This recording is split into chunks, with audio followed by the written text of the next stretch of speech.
que eu conheço, eu já botei a cara para dentro. Caio, você já saiu do Então, corpo? Você já teve alguma experiência assim? assim, semi, antes de me converter, eu fazia um pouco de meditação transcendental, viagem astral, Você acredita esses nisso, na negócios. pessoa que sai e Ah, se vê? claro, É isso é é um verdade isso? fenômeno verificável há milênios.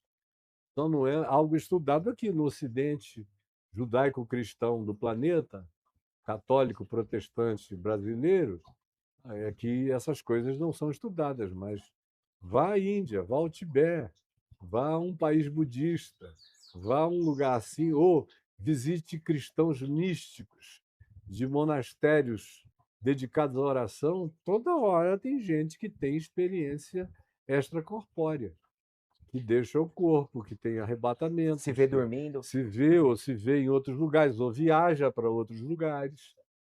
Tem gente que no passado treinou tanto esse tipo de projeção astral que eles traziam notícias de outros continentes e ilhas,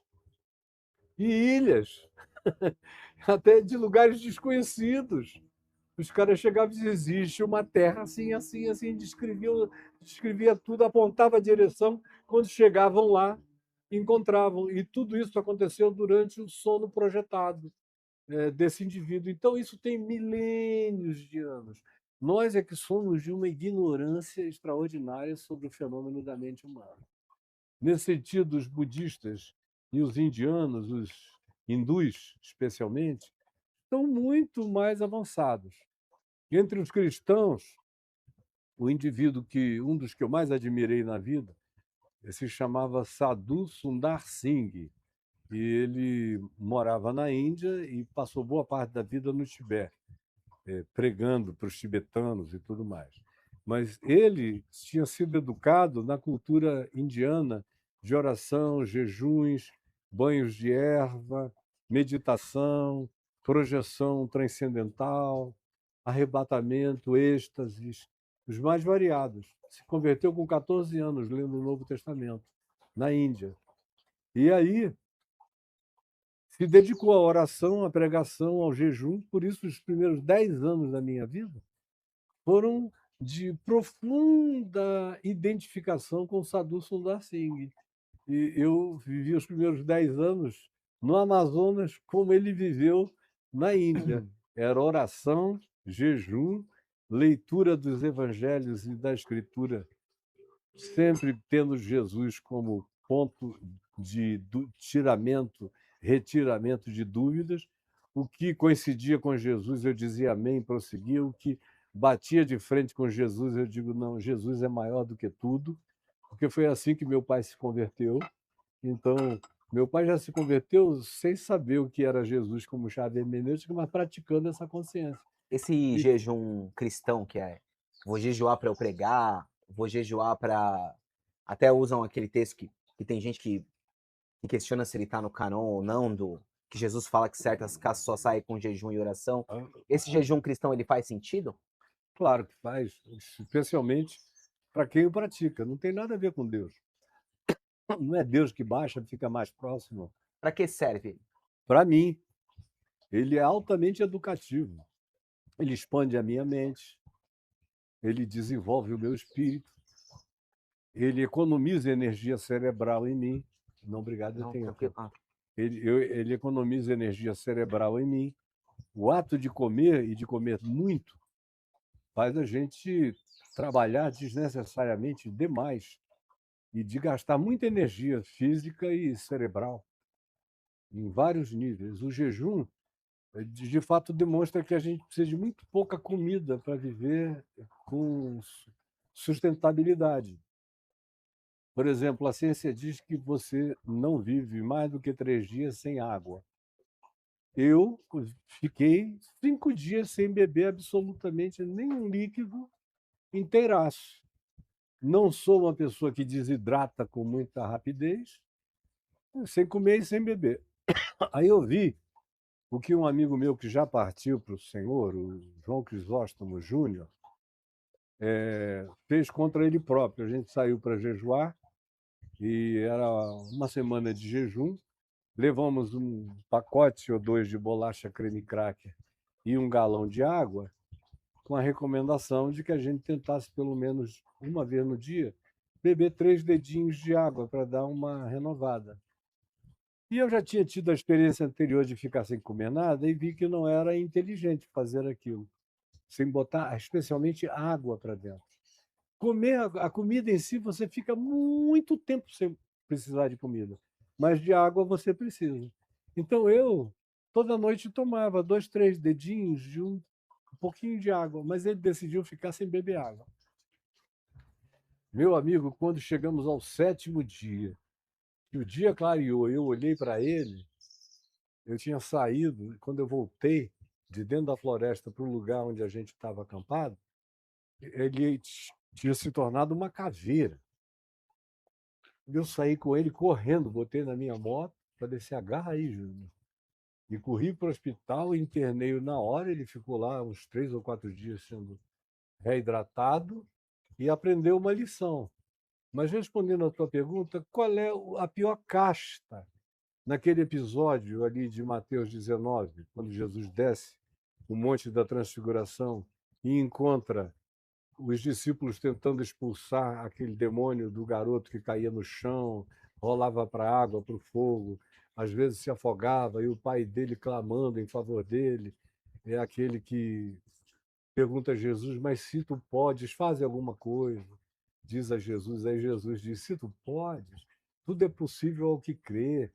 Aí ele diz, então, Senhor, ajuda-me na minha falta de fé. E aí Jesus olha, ele tinha dito antes, eu já entreguei-o, falando do filho, aos teus discípulos, mas eles não puderam expulsar o demônio. Mas quem é que estava ali presente?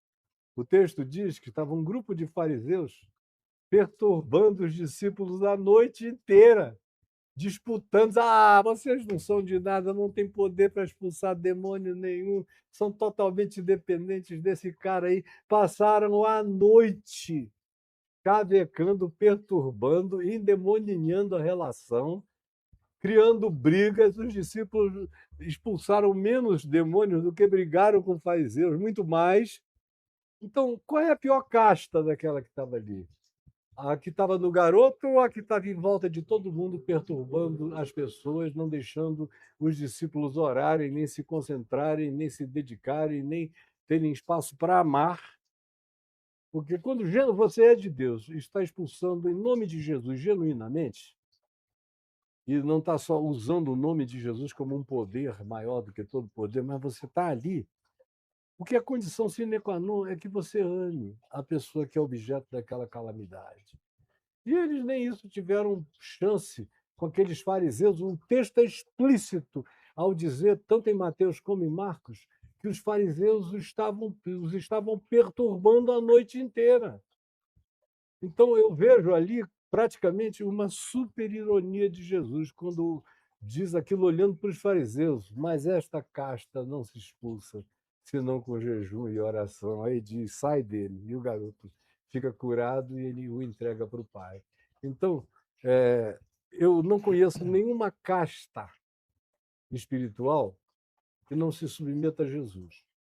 Uma coisa que eu aprendi, mas muito cedo, lidando todo dia com processos, durante muitos anos, é que quando você tem alguém possesso, você manda sair em nome de Jesus, o demônio sai, é a coisa mais fácil. É quase tolo, é quase bobo. Sai e sai. Quando tem renitência no sair, é porque tem algum tipo de vínculo entre o possesso e aqueles espíritos. Houve uma familiaridade desenvolvida, invocada, mantida. Houve um desenvolvimento psicultural da relação daquele indivíduo com aquelas forças espirituais malignas. Terceira alternativa, quando você manda sair e não sai, não sendo nenhuma das coisas anteriores, pode suspeitar que ali não tem uma pessoa somente possessa. Se possessa ela estiver também, mas tem uma pessoa com um problema de natureza, um transtorno mental de alguma natureza. Às vezes tem ambos. Aí você tem que ter discernimento. Expulsa o demônio, você sente quando sai. Mas fica o dodói, fica o indivíduo que vai precisar... Fica o teatro. Fica o Obrigado. indivíduo que vai precisar de tratamento, vai precisar de auxílio médico, vai precisar de remédio psiquiátrico, vai precisar de psicoterapia. Agora, a possessão é a coisa mais fácil que tem. E pode ser uma legião, como aquela lá de Marcos 5. Como é o teu nome? Legião, porque somos muitos. Uma legião romana tinha no mínimo 2.000, no máximo 6.000. E ali havia 2.000 porcos naquele lugar. Os demônios pediram para sair do homem, Jesus disse: ide, saíram do homem, entraram nos 2.000 porcos e foram de espenhadeiro abaixo no lago e se afogaram, caíram lá. Tem vegano que fica bravo nesse texto aí, sabia? É, né? É. Porque Porque matou dizem os que animais. é porque matou os animais. Mas aquela questão dos porcos ali tinha um sentido econômico e político na Ah, época. mas muito mais do que só política econômica, eu estou falando sobre esse texto há milhões de anos, sinceramente. Tenho livros escritos sobre isso. Fiz muita palestra para pastores aqui no mundo inteiro sobre aquele texto. Já fiquei tipo 5, 8, 10 dias falando naquele texto para pastores, uma das vezes mais longas, profundas e sérias. Foi para um grupo de missiólogos, antropólogos, arqueólogos e teólogos ingleses que se reuniram ao lado de Oxford e me convidaram para passar uma semana pregando, de preferência uma exposição bíblica que eu quisesse fazer contínua, que fosse pertinente ao exercício do trabalho do ministério ou da pedagogia deles. Aí eu peguei o Gadareno ou Gerazeno, e é uma história que começa 300 anos antes de Jesus, para você entender o que está acontecendo ali. É longa, é farta, é bonita, é linda, é psicocoletiva, ela tem camadas e camadas dimensionais no processo, a dimensão política, a econômica é uma das últimas. E, mas toda também a relação de espíritos com a territorialidade, porque eles pediram: não nos mandes para fora do país, pediram a Jesus. Aí tem uma quantidade de fenomenologias implicadas naquilo ali Cada palavra é que é uma delícia, mas eu regravei tudo isso aqui na minha exposição. exposição de Mateus, está tudo lá. Mateus são 2. Aí eu escolhi, são 2 endemoniados, gadarenos ou gerazenos. Eu escolhi a versão de Marcos, que é muito mais ampla, escorreita, detalhada e rica. E usei Mateus como corroboração aqui e ali. Mas o fenômeno histórico é que é muito mais amplo. Quem não conhece a história, lê só o texto e diz: aleluia, Jesus tem poder sobre os demônios, sobre as castas, isso e aquilo. Mas aquilo ali é a casquinha. É infinitamente mais profundo o que você tem ali. E quem quiser, é só ir no meu portal, pega lá, de Mateus, de Marcos 5, ou no correspondente ao Gerazeno, Gadareno, em Mateus, eu vou evocar Marcos 5 e vou ficar um mês e pouco Só falando disso. só falando disso todo dia, 1h30 Ótimo. a respeito. Então, é de uma riqueza Ótimo. extraordinária. Se eu pudesse, o mundo inteiro assistir.